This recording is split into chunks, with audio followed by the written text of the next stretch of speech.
Bismillahirrahmanirrahim. Assalamualaikum warahmatullahi wabarakatuh. Waalaikumsalam warahmatullahi wabarakatuh. Alhamdulillah wassalatu wassalamu ala Rasulillah Sayyidina wa Maulana Muhammad ibni Abdillah la haula wala quwata illa billah amma ba'du.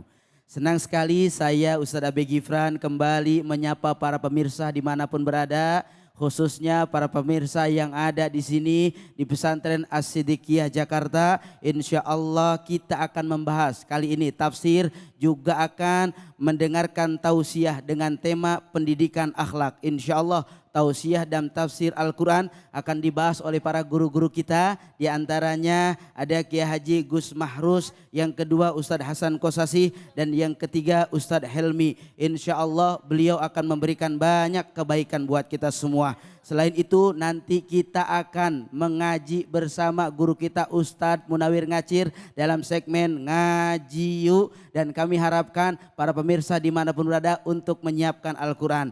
Kali ini Cahaya Hati Indonesia berada di Pondok Pesantren As-Siddiqiyah Center. Assalamualaikum. Waalaikumsalam. Kaifa halukum? Alhamdulillah nabi khairan. Masya Allah, luar biasa. Hari ini dengan luar biasa dan senang sekali Cahaya Hati bisa hadir di tengah-tengah santriwati dari Pondok Pesantren As-Siddiqiyah. Mudah-mudahan ini menambah keberkahan. Kita doain biar santri-santri kita ini jadi penerus bangsa. Amin. Amin. Mudah-mudahan jadi penerus agama. Amin. Mudah-mudahan jadi kebanggaan orang tua. Amin. Dan mudah-mudahan santri jadi santri yang keren, yang punya akhlak. Amin ya robbal. Maka itu kami selalu mengingatkan kepada para pemirsa dimanapun berada untuk tetap selalu menjaga protokol kesehatan, sehingga Allah selalu senantiasa menjaga kita semua. Sebelum kita akan berbincang-bincang dengan para guru-guru kita semua, alangkah baiknya mari sama-sama kita saksikan tayangan yang berikut ini.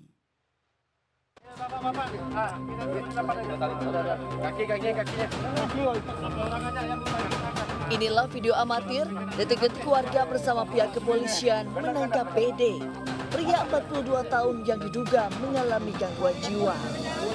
Sakit ke? Mau dulu Pak.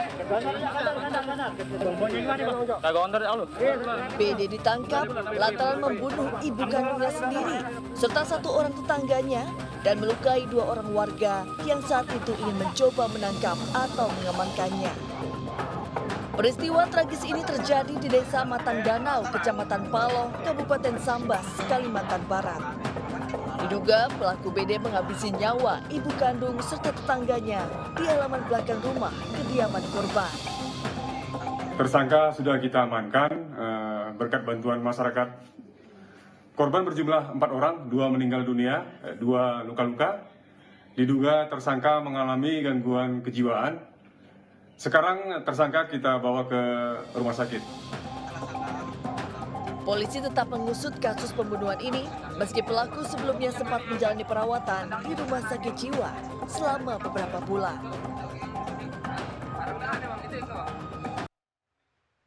Pemirsa Cahaya Hati dimanapun berada, demikian tayangan tadi begitu sangat membuat kita miris, sehingga yang kita harapkan adalah anak muda, anak-anak kita adalah menjadi harapan bangsa, harapan agama dan penerus cita-cita bangsa. Namun ternyata di luar sana banyak anak-anak yang mereka malah melakukan kekerasan sampai membunuh orang tuanya sendiri. Dan ini pasti ada yang salah. Baik, sama-sama mari kita berbincang dengan para guru-guru kita. Sementara ini saya ke Gus Mahrus. Kiai, Assalamualaikum guru. Waalaikumsalam warahmatullahi wabarakatuh. Dengan tayangan tadi bagaimana pendapat guru? Bismillahirrahmanirrahim. Ketika kita melihat musibah seperti ini, pertama kali yang kita ucapkan adalah innalillahi wa inna ilaihi raji'un. Semua adalah kuasa Allah dan kehendak Allah. Dan segala peristiwa musibah yang ada hikmah. Kejadian yang tadi tayangan di VT tadi membuat kita sebagai orang tua dan juga para santri di sini yang sebagai anak-anak yang meneruskan perjuangan orang tua, bahwa pentingnya kekuatan iman, Islam, dan ihsan sejak dini. Tadi jika melihat sebab membunuh keterbelakangan mental, ini bisa menjadikan bahwa bagaimana cara orang tua mendidik anak dan cara orang tua ketika membesarkan anak tersebut. Tidak mungkin terjadi kelainan mental jika tidak tanpa sebab.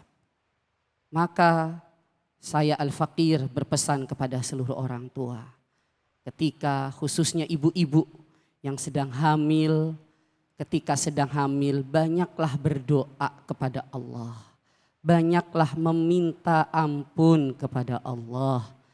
Dengan kita beristighfar kepada Allah, maka insya Allah Allah memberikan kita, merezekikan kita anak-anak yang soleh dan solehat.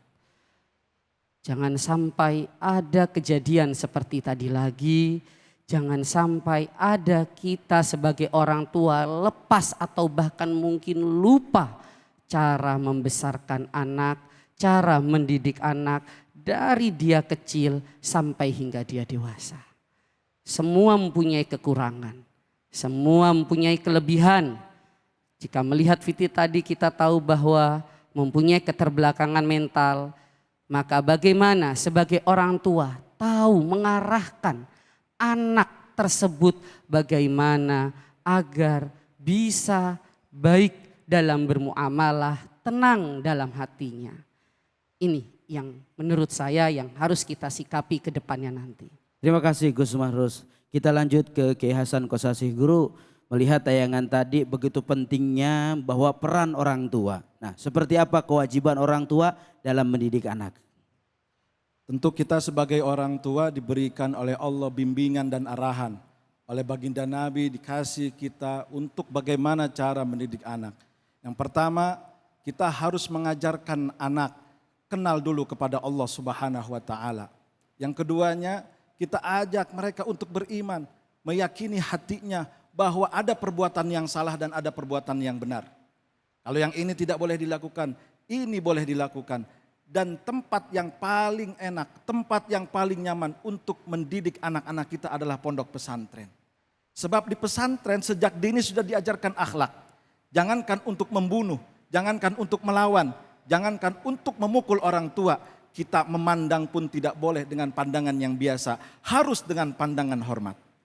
Dan disitulah Islam mengajarkan wabil walidaini ihsana, dan hendaknya kalian kepada orang tua berbuat baik. Anak dididik untuk kenal kepada Allah dan berbakti kepada kedua orang tua. Tapi tadi apa yang disampaikan oleh guru saya Kiai Haji Mahrus Iskandar, bahwa jangan salah, jangan keliru di dalam mendidik anak. Sebab anak titipan. Ketika dia diarahkan, dia akan menjadi baik. Dia dicuekin, akan menjadi tidak baik. Kullu mauludin yuladu alal fitrah. Setiap yang dilahirkan, perhatian untuk ibu dan untuk ayah, bahwa bayi yang lahir itu dalam keadaan suci bagaikan kertas. Kita mau kasih warna merah jadi merah dia. Kita mau kasih warna kuning jadi kuning. Kita mau jadi anak berakhlakul karimah, kita didik, ngajarin Quran, pesantrenin, ajarin agama.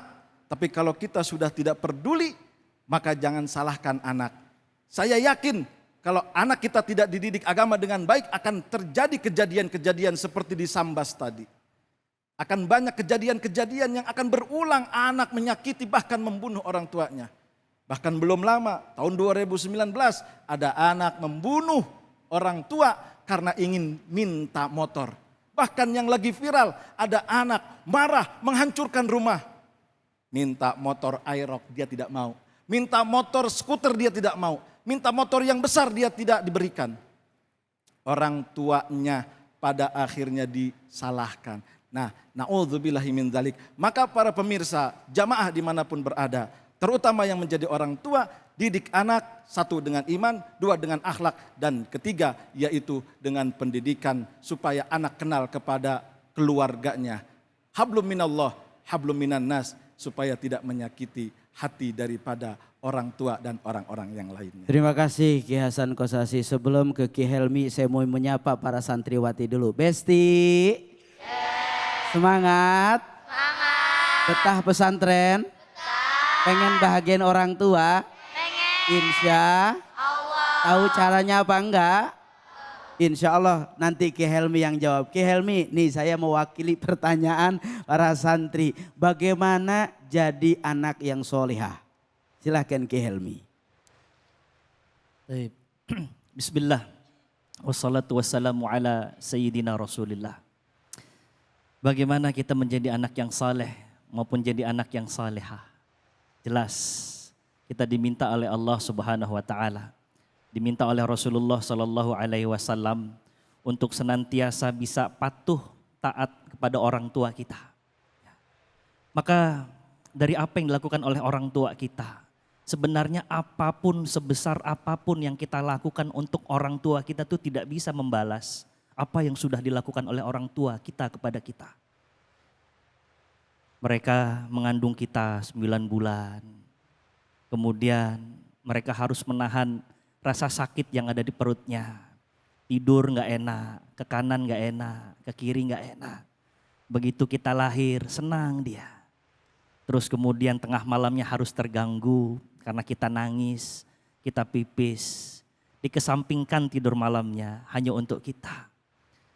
Maka ketahuilah, apapun yang kita lakukan untuk orang tua kita, itu tidak akan bisa membalas apa yang sudah orang tua kita berikan kepada kita.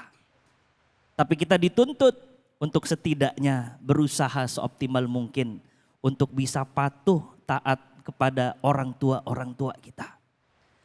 Satu waktu pernah ada salah satu sahabat Rasulullah SAW yang mengadu kepada sahabat yang lainnya. Dia berkata, hari ini saya ajak ibunda saya untuk tawaf. Tapi karena kakinya yang sudah lemas, saya gendong ibu saya tawaf 7 kali. Gak berhenti sampai di situ, saya perlakukan orang tua saya dengan istimewa. Apakah ini sudah bisa untuk membayar apa yang orang tua saya lakukan kepada saya? Maka jawabannya belum bisa. Belum bisa. Ya. Tapi kita sebagai anak tetap harus berusaha secara optimal untuk bisa membahagiakan orang tua kita, khususnya ibunda kita. Dengan cara apa? 1, taatlah kita kepada Allah Subhanahu wa taala. Karena taatnya kita kepada Allah Subhanahu wa taala akan memberikan jariah untuk orang tua yang sudah melahirkan kita. Yang kedua, banyak-banyak doakan orang tua. Semua sudah hafal doanya tentu saja. Rabbighfirli wali walidayya warhamhuma kama rabbayani shaghira. Banyak doakan itu. Minta kebaikan untuk orang tua kita. Tapi sebagian ada yang nanya, bagaimana Ustadz kalau kemudian saya punya orang tua saya sudah tidak ada. Apa yang saya bisa lakukan untuk bisa berbakti kepada mereka? Tetap doakan orang tua kita. Selain daripada itu, banyak-banyak bacakan istighfar untuk orang tua kita. Karena nanti salah satu hadis Rasulullah SAW mengatakan, ada orang yang di dalam kuburnya diangkat derajat oleh Allah Subhanahu wa taala. Terus dia bingung, ya Allah, kenapa kok bisa diangkat derajatnya ini ya Allah? Maka dikatakan kepada dia, hadza listighfarika waladika laka. Ini karena istighfar anakmu yang ditujukan untukmu. Maka itu bagian dari bentuk birrul walidain kita kepada orang tua yang sudah mendahului kita. Selain itu, bisa kita bersedekah atas nama orang tua kita. Jadi sedekah nih, ya sedekah, bismillah, hadzali wali walidayya. Ini untukku ya Allah dan juga untuk orang tuaku. Itu bagian dari birrul walidain. Sedekah untuk orang tua. Jadi nanti kalau sedekah jangan hanya untuk diri sendiri, juga untuk orang tua. Selain daripada itu mungkin kalau nanti kita dapatkan ada dari kawan-kawan orang tua kita yang dulu semasa hidupnya terjalin silaturahim antara mereka, hubungkan silaturahim dengan mereka itu. Insya Allah hal-hal yang demikian merupakan bentuk birrul walidain kita kepada orang tua kita insya Allah. Masya Allah, terima kasih Ki Helmi. Saya ke Gus Mas terus. Guru, Seperti apakah Rasulullah SAW memberikan nasihat kepada kita agar doa yang harus kita baca menjadi wasilah anak ini menjadi soleh. Melihat di dalam ayat Al-Quran, ketika kita ingin anak-anak kita soleh, insya Allah santri-santri putri di sini jadi anak-anak solehah semua. Amin. Yang saya juga sering dapat amalkan dari guru-guru saya, dari Al-Habib Abdullah Baharun, dari Murabi Rohina Al-Mawfurla Dr. Kiai Haji Nur Muhammad Iskandar SQ. Khususnya ketika sedang hamil, seorang ibu ketika hamil, yang pertama adalah perbanyak istighfar kepada Allah. Ini juga yang dilakukan, yang diperintahkan oleh Nabi Nuh alaihissalam kepada para kaumnya ketika merasa ini kenapa kok kami banyak nggak punya keturunan. Kenapa? Suruh apa? In amantum billah ahyakum bil mali wal walad. Jika kalian beriman kepada Allah, maka insya Allah Allah akan menghidupkan kalian dengan harta dan anak-anak. Ini yang pertama. Kuatkan iman yang tadi sudah disampaikan oleh para kiai. Kuatkan iman dan banyak beristighfar kepada Allah. Yang kedua, yang juga sering disampaikan oleh para guru-guru kami, banyaklah baca doa. Rabbana hablana min azwajina wa dzurriyyatina qurrata a'yun waj'alna lil muttaqina imama. Kita minta kepada Allah, keluarga kita, dzurriyyah kita, keturunan kita menjadi qurrata a'yun, menjadi benar-benar dekat kepada Allah Subhanahu wa taala, cahaya hati. Dan dijadikan kami semua, keturunan kita, keluarga kita, anak-anak yang bertakwa kepada Allah. Masya Allah, tabarakallah. Terima kasih Gus Mahrus yang begitu luar biasa telah memberikan banyak sekali pembelajaran buat kita semua. Dan kita berharap bahwa kita punya keturunan-keturunan yang soleh dan solehah. Amin ya robbal. Sebab mereka adalah kertas kosong, tergantung bagaimana orang tua, tergantung bagaimana pendidikan, tergantung bagaimana lingkungan. Kalau mereka di tempat yang baik, pendidikan yang baik, lingkungan yang baik, maka mereka akan baik. Tapi kalau mereka di tempat yang salah, tentu ini akan menjadi aduan bagi keluarganya. Tetap di Cahaya Hati Indonesia.